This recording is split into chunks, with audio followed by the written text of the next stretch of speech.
Tutoriel numéro 11, détails additionnels et opérations de maintenance. Commençons par des détails qui n'ont pas encore été traités dans les tutoriels précédents. Dans l'interface, il suffit de cliquer sur certains titres pour avoir accès à des détails importants dont on ne soupçonne peut-être pas l'existence. Par exemple, en cliquant dans la case jaune contenant le titre Naissance que vous voyez ici, on est immédiatement dirigé vers un dossier contenant des détails reliés à la naissance de l'individu. Vous avez ici des cases pour indiquer la taille, le poids et les caractéristiques physiques, s'il y a lieu, de l'enfant en question. Et ici, vous avez des boutons pour ajouter des documents ou même des photos au sujet de cette naissance. Ici, vous avez une section qui concerne les registres de l'état civil. Vous pouvez indiquer ici le nom du père et de la mère biologique de l'enfant, ainsi que des documents s'il y a lieu. Enfin, une troisième section qui concerne le baptême ou l'intronisation à d'autres sortes de cérémonies. Vous avez également des cases pour indiquer des détails supplémentaires. Et ici, des boutons pour ajouter des documents. Enfin, on clique sur la flèche bleue pour revenir à la page précédente et encore une fois sur la flèche bleue pour revenir à l'interface.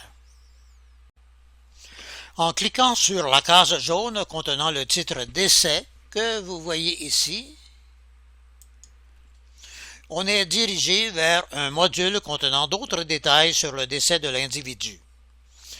En inscrivant n'importe quel détail dans la case intitulée Sous-titres, par exemple, je vais inscrire ici un mot, vous voyez qu'une ligne additionnelle de cases s'ajoute automatiquement, ce qui est très pratique si l'on veut ajouter d'autres détails.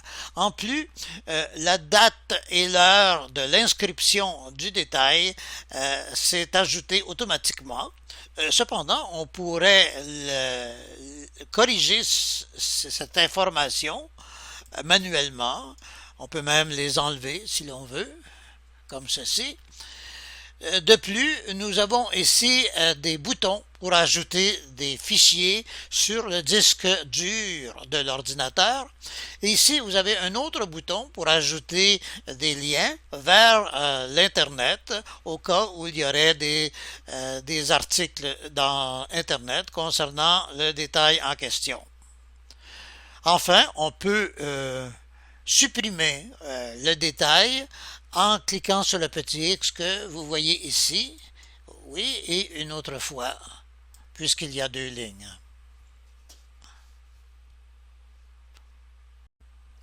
Ici, je vois qu'il y a des crochets dans les petites cases SP et DI, qui veut dire séparation et divorce. Cela veut dire que l'événement en question a eu lieu.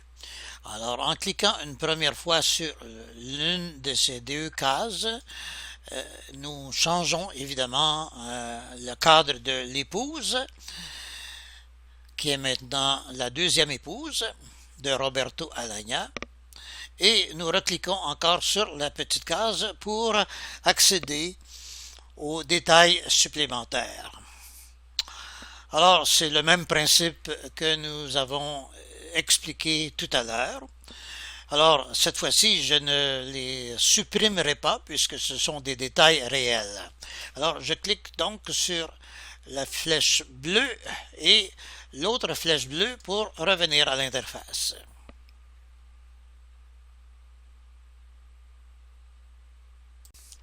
Ici, il est important de connaître l'existence de ce bouton bleu intitulé Carnet qui se trouve en haut du cadre de l'individu. Ce bouton est blanc lorsque le carnet est vide, mais dès que le carnet contient d'autres détails sur l'individu en question, il devient bleu. Alors on peut supposer ici qu'il y a dans le carnet de Roberto Alagna quelques informations. Alors nous cliquons sur ce bouton et nous voyons qu'effectivement le module Union de Roberto Alagna est coloré en rose puisque c'est justement le dernier module que nous avons consulté.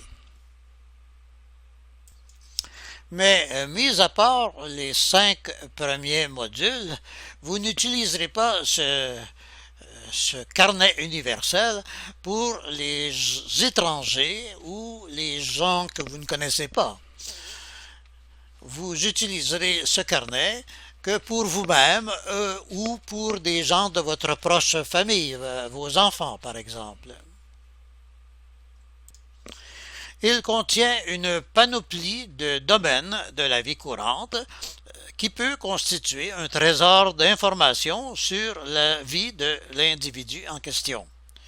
On peut y conserver toutes sortes de données, à commencer par le journal de l'individu qui peut servir de base pour écrire un jour sa biographie. C'est le module numéro 1 ici. Nous vous conseillons d'examiner tous les modules de ce carnet afin de découvrir ceux qui pourront vous être utiles. Enfin, on clique une seule fois sur la flèche bleue pour revenir à l'interface.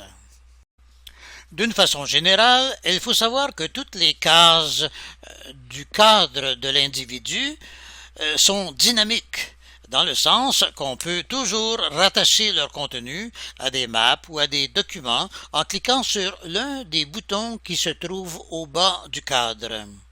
Ici, on a un bouton M pour Google Maps, un bouton G pour Google en général et un bouton W pour Wikipédia.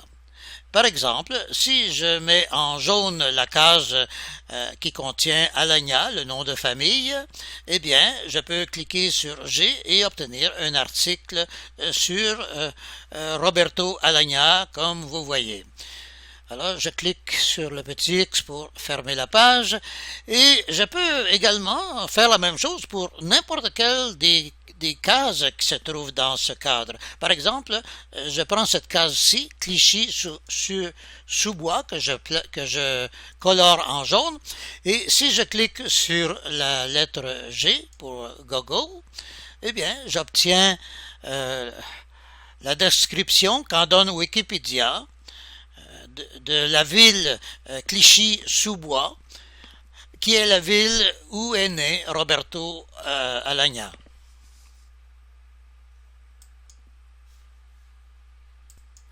Et il y a même ici un bouton GPS qui fournit les données GPS des lieux de naissance, de décès et d'union de chaque individu. Alors, si je clique sur ce bouton, eh bien, on s'aperçoit qu'on a des informations très sophistiquées, réparties dans différentes catégories, comme vous voyez. Alors, pour fermer ce cadre, il faut cliquer sur le bouton vert ici. D'ailleurs, en cliquant sur le bouton Notes de chaque individu, on peut même obtenir les données GPS de l'adresse actuelle de la résidence de l'individu en question. Évidemment, ceci n'est possible que pour les proches et ceux que vous connaissez très bien et non pas pour les étrangers. Mais tout de même, il faut savoir que ce bouton GPS permet d'obtenir une map très précise sur l'adresse même de la résidence en question. Et deuxièmement, on a un deuxième bouton qui apparaît lorsqu'on clique le bouton GPS, qui permet cette fois-ci d'obtenir la map de la région correspondant au code postal. Donc, c'est donc assez complet comme information. Pour aborder le prochain sujet, qui est celui des générations à l'intérieur d'une lignée familiale, il nous faut changer de groupe, car les artistes, en général, ne sont jamais présentés avec une longue lignée familiale. Je clique donc sur le bouton jaune pour retourner à la page des fichiers. Je clique sur la barre jaune pour revoir la liste des groupes.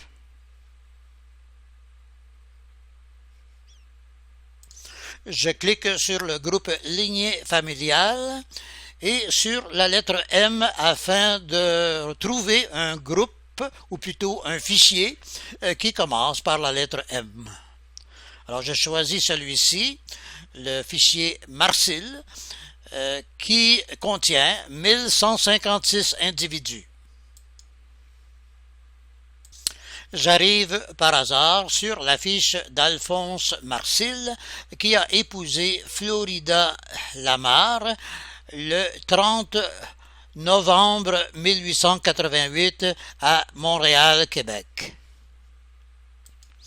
Dans la petite case érable, en dessous de son nom de famille Marsil, on voit que Alphonse fait partie de la 7e génération à partir de l'ancêtre canadien des Marsil.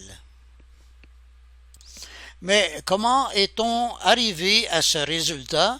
C'est ce que nous allons voir maintenant. Nous cliquons tout d'abord sur le bouton intitulé « Le premier de la lignée » en haut de l'interface.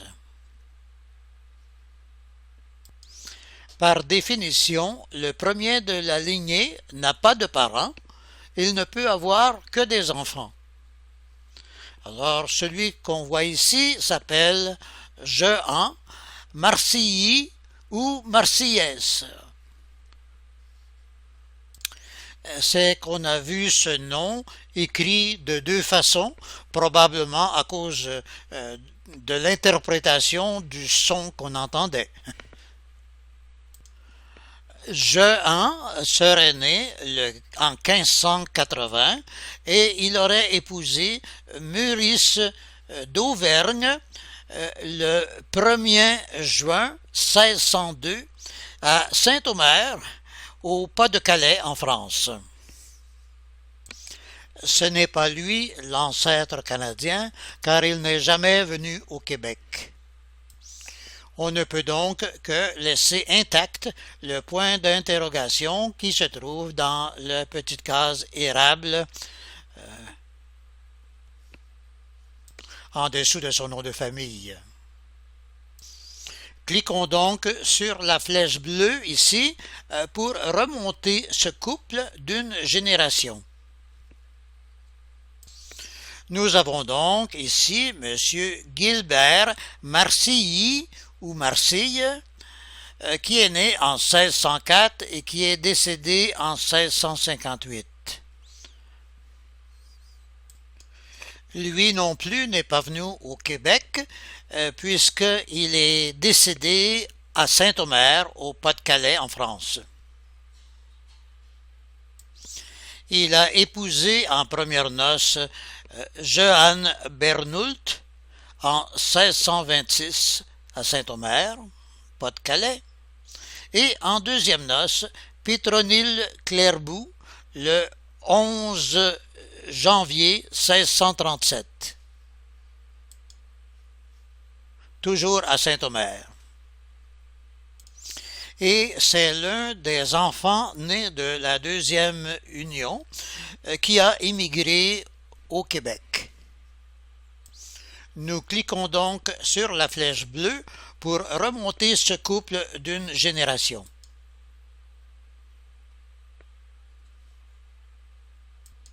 Voilà enfin le premier ancêtre canadien de la famille des Marsil. Il s'agit d'André Marsil, dit l'Espagnol. Vous voyez que son nom s'écrit de cette façon, M-A-R-S-I-L. Et l'Espagnol était un surnom. Pourquoi a-t-il eu ce surnom? C'est probablement parce que Saint-Omer et le Pas-de-Calais appartenaient à l'Espagne durant la période de 1642 jusqu'au départ d'André vers la Nouvelle-France. Il est donc né en 1642 à Saint-Omer, Pas-de-Calais, mais il est décédé au Canada, à Longueuil, le 14 juin 1725. Entre-temps, il avait épousé Marguerite Lefebvre le 16 novembre 1671 à Trois-Rivières, province de Québec. Bref, il est le premier ancêtre de la famille Marsil, non seulement parce qu'il a émigré au Québec, mais surtout parce qu'il a eu ses enfants au Québec. Remarquez que dans la petite case érable en dessous de son nom de famille, le point d'interrogation a été changé pour le chiffre 1. Et c'est la même chose pour son épouse ici. Vous voyez que devant la lettre G, on a le chiffre 1. Lui et son épouse ont donc constitué la première génération de cette famille de Marsil au Québec.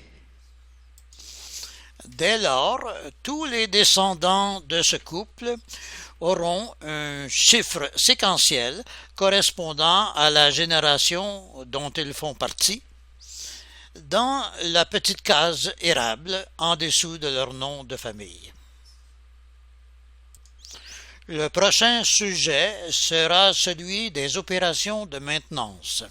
À cet effet, nous cliquons sur le bouton rouge utilitaire en haut de l'interface et nous apercevons immédiatement le cadre qui contient un résumé de ces opérations de maintenance. Elles sont divisées en 3 groupes, soit les opérations régulières qu'il faut exécuter assez fréquemment afin de maintenir le logiciel en bon état de fonctionnement. Ensuite, nous avons les opérations qu'il faut exécuter au besoin.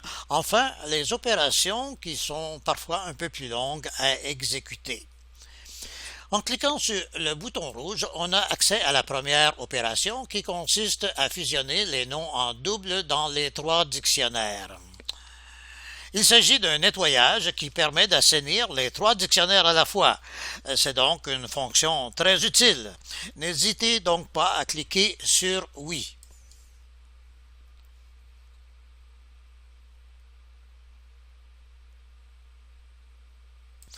Suite à cette opération, le message suivant s'est affiché. Lisez-le avec moi. Le logiciel a vérifié s'il y avait un nom en double dans les 3 dictionnaires. Si oui, il les a fusionnés automatiquement. En reliant au nom devenu unique les individus qui, auparavant, étaient reliés à chacun des noms en double. Alors, nous pouvons cliquer sur OK.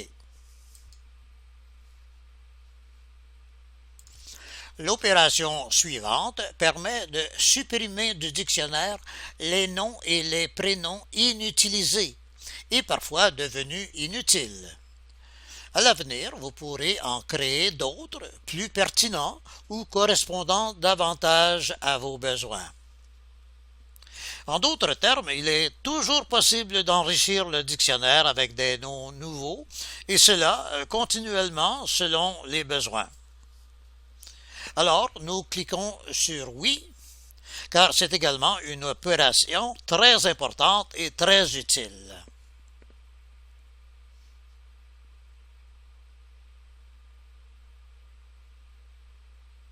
Voilà, c'est fait.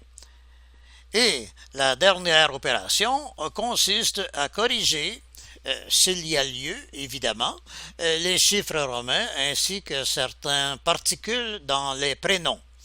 Notez que vous pouvez en savoir plus long à ce sujet en cliquant sur le bouton du module 13.24 qui vous donne un accès direct au texte expliquant tout ce qu'il faut savoir à ce sujet. Retenez le numéro 13.24 que vous pourrez consulter à loisir. Mais vous pouvez exécuter ce module ici même, ce qui est très pratique, en cliquant sur Oui. Voilà, l'opération est en train de s'exécuter.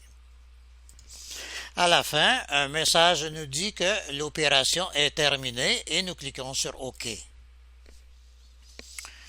Cependant, une opération spéciale a été ajoutée à ce groupe. Elle consiste à créer des codes individuels pour chaque individu. Mais il s'agit là d'un système complètement à part et autonome dont on n'a pas vraiment besoin pour le moment. Alors nous cliquons sur le bouton Fermer.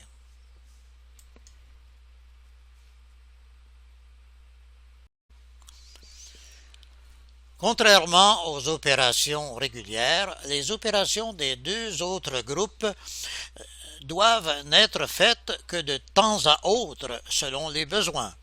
C'est pourquoi nous ne ferons donc ici qu'un bref commentaire sur chacune d'elles sans les exécuter devant vous. Cliquons donc sur le bouton du deuxième groupe.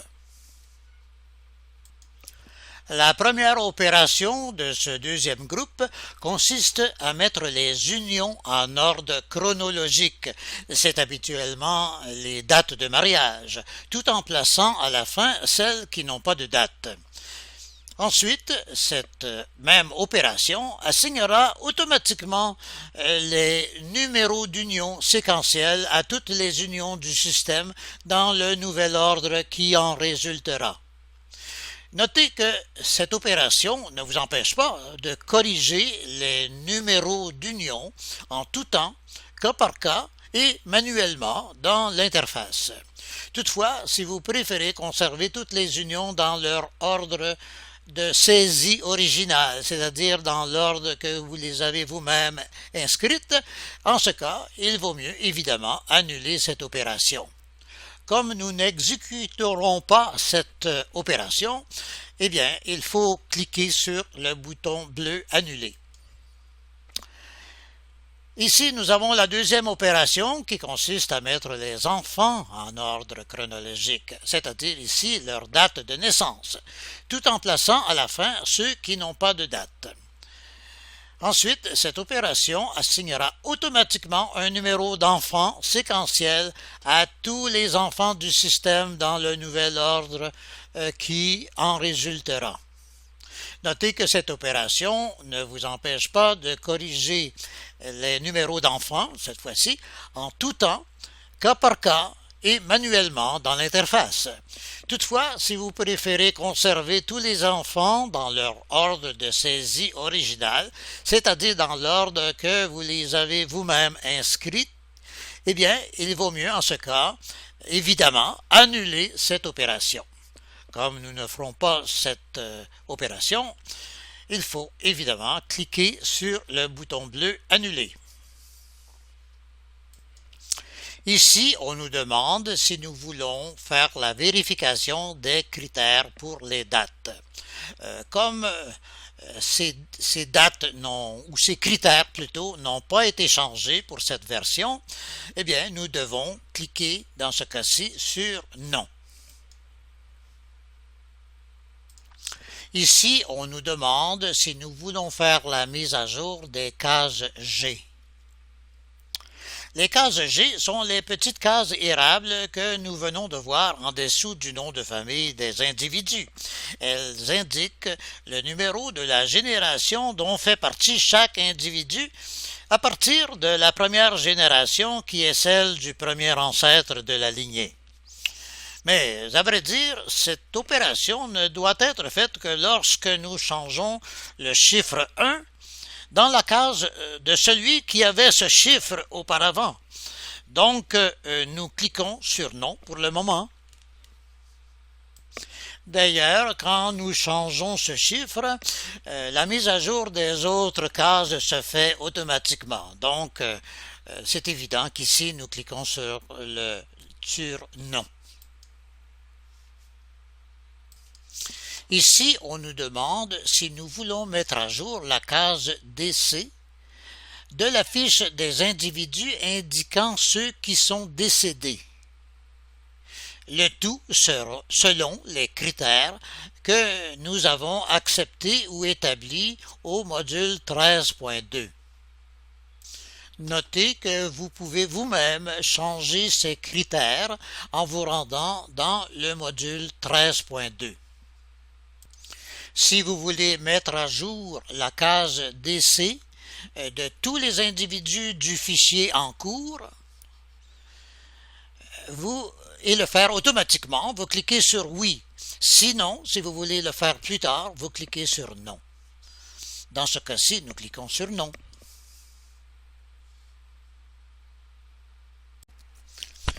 Ici, on nous demande si nous voulons faire le changement de l'abréviation saint au nom saint écrit au long, ou l'inverse. Il faut savoir que dans le logiciel en général, nous utilisons l'abréviation ST pour saint. Alors que dans les 3 dictionnaires, c'est l'inverse, nous utilisons le mot saint écrit au long. Notez que cette traduction de l'abréviation au nom complet de saint du logiciel au dictionnaire ou l'inverse se fait automatiquement. Cependant, il se peut qu'une traduction ait été oubliée à cause de l'introduction d'un mot nouveau qui est venu par l'importation, par exemple, d'un fichier JEDCOM ou pour une autre raison. Alors, cette opération ici permet de généraliser cette traduction dans tout le fichier en cours. Donc, nous pouvons cliquer sur oui pour l'exécuter immédiatement ou sur non pour l'exécuter plus tard. Alors, nous ici, aujourd'hui, nous allons cliquer sur non. Voulez-vous vérifier s'il existe dans tous les fichiers du système des couples en double, c'est-à-dire formés de doublons? C'est vraiment ici une fonction très intéressante. Vous savez ce qu'est un doublon? C'est la même personne représentée par 2 noms légèrement différents ou avec des détails différents. Il s'agit donc d'éliminer les différences et de fusionner ces 2 enregistrements. Mais il s'agit tout d'abord de les trouver, ces doublons, parmi les individus de tout un fichier. Or, il arrive plus souvent qu'on pense que des couples soient formés par des doublons. Et ils sont même ainsi plus faciles à détecter. Et c'est ce que permet de faire cette opération. Alors, si nous cliquons sur oui, elle va être exécutée automatiquement dans tout le fichier. Et si nous cliquons sur non, elle va être exécutée plus tard si on le désire. Alors, aujourd'hui, nous allons plutôt évidemment cliquer sur non. Alors, toutes les opérations ont été effectuées avec succès dans le groupe numéro 2. Alors, nous cliquons sur OK. Abordons maintenant les opérations du 3e groupe en cliquant sur ce bouton bleu. Nous pouvons ici produire une liste des individus reliés à une ville au niveau 5, dont certains chaînons au niveau 4, au niveau 3 ou au niveau 2 sont manquants. Voulez-vous obtenir cette liste immédiatement? Il n'est pas normal, en effet, que des individus soient reliés à une ville qui n'est pas bien localisée à l'intérieur de son pays. Ce cas arrive rarement, mais s'il existe, il faut aller le corriger. C'est pourquoi nous avons besoin de cette liste. On peut l'obtenir immédiatement en cliquant sur oui, ou bien l'obtenir plus tard en cliquant sur non. Alors aujourd'hui, nous cliquons sur non.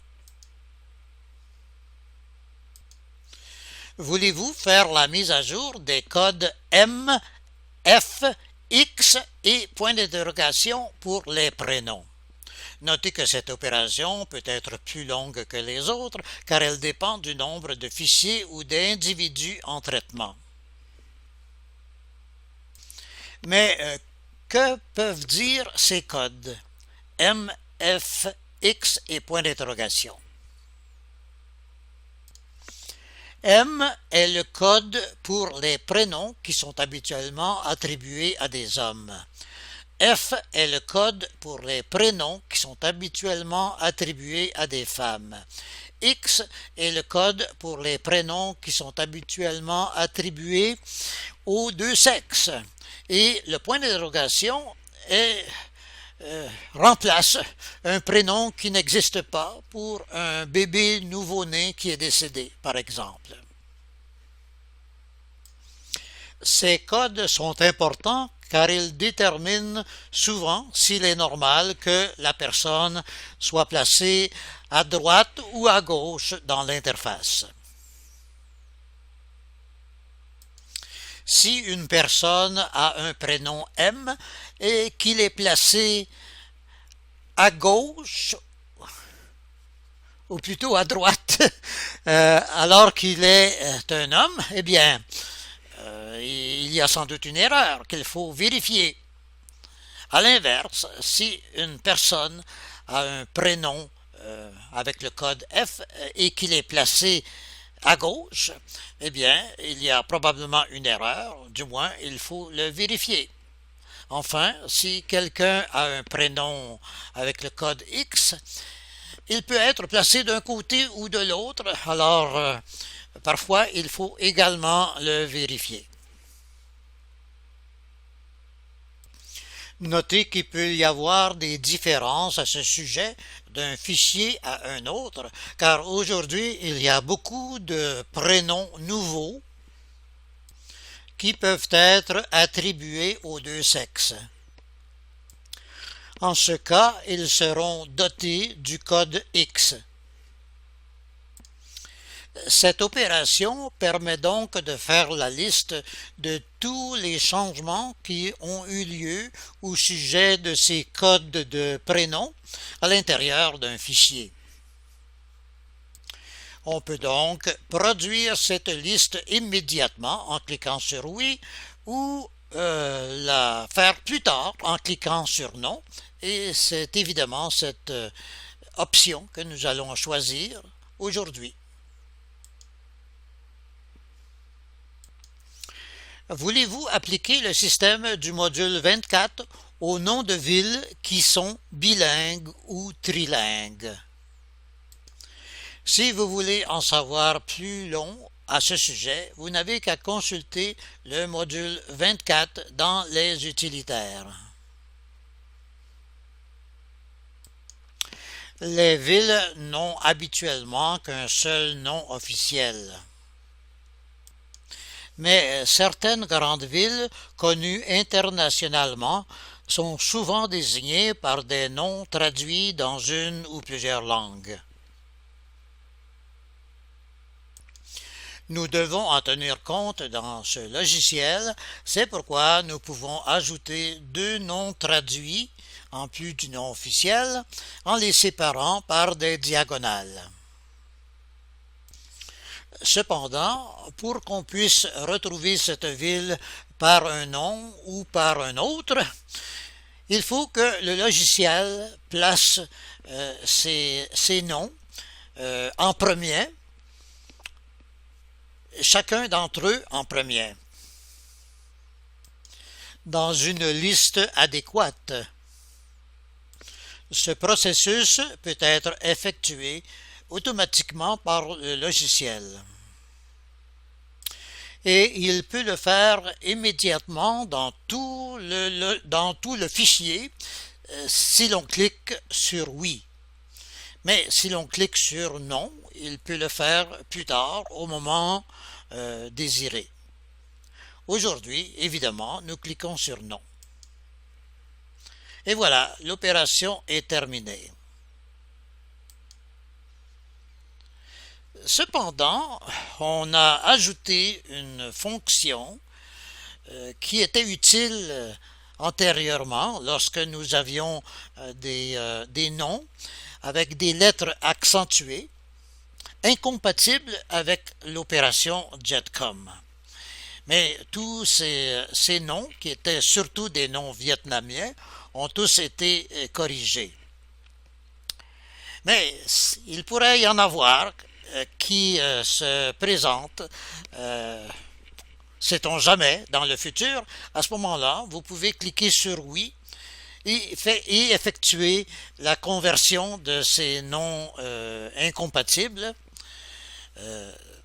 soit automatiquement, soit manuellement. Mais pour le moment, il suffit de cliquer sur non. Voilà, ceci termine les explications que nous voulions vous donner sur les opérations de maintenance. Enfin, connaissez-vous cette citation de Léonard da Vinci? C'est dans les détails que se situe la perfection. Eh bien, ce tutoriel que vous venez de visionner était justement consacré aux détails.